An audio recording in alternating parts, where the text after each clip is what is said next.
Peace, light, and love. I want to comment about the the tendency to make films trying to analyze Christopher Watts or Shannon Watts and the tragedy that took place in their family. I want to express my deep disgust of these people that claim to know exactly what's going on, and he's a sociopath, he's a narcissist, he's this and that. I will use a term from psychology because it helps clarify what I think personally from having been in an unhealthy relationship of this kind that didn't end up in murder but ended up in a lot of violence for me and my children, is that I do believe that this was a codependent relationship, where codependency is the relationship where you are not individuals that are free to act. You feel like you're forced into these roles, and clearly he did not feel he could be himself when he was having affairs with a man, at least one man we know of. That shows that on one hand he's a married man with children, on the other hand he's having an affair with a man. And when we know this, something is not right there. So it doesn't help to call him a sociopath or a narcissist. What it does help is to see that there's a dynamics that should serve a warning to people that are in relationships, about to enter relationships, are in relationships, or thinking of breaking away from relationships, is that a codependent relationship does not allow freedom to be yourself, and you play into these rigid roles, and you feel like you have to play a certain role. And of course, there's no excusing in any way the extreme violence inflicted on those poor children and wonderful women. But I'm just saying, I said it in the previous video, a woman who's dating or a man who's dating, it's both.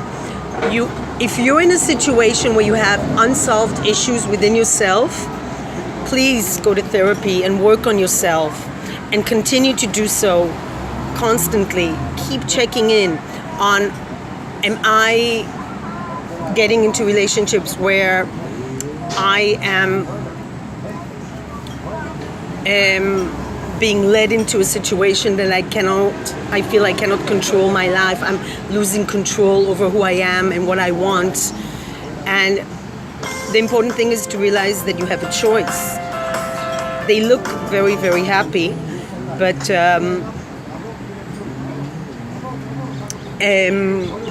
not every situation leads to a funeral. I consider myself extremely fortunate, and I want to tell you what we can learn from this story is stop making those videos, people. Stop trying to analyze it. And I'm saying it from a person that's been in a violent relationship that could have ended up like this. But my relationship had violence constantly. But we did look like the perfect family. I mean, my ex-husband looked a lot like Christopher Watts. He was very handsome. He had very odd behaviors where he would switch from being a very devoted father to a very violent, raging bull. And there wouldn't be a lack of harmony between who he was.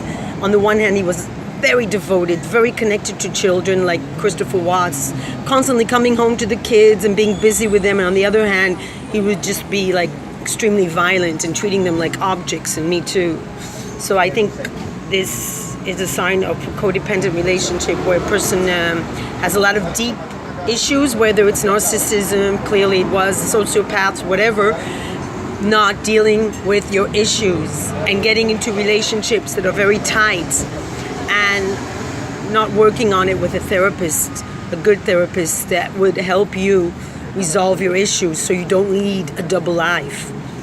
And I think what I learned from my experience is you cannot always get out of a relationship by yourself. You need help from a professional, especially when there are children involved. So please, if you're in a relationship, contact a professional and stop watching these videos.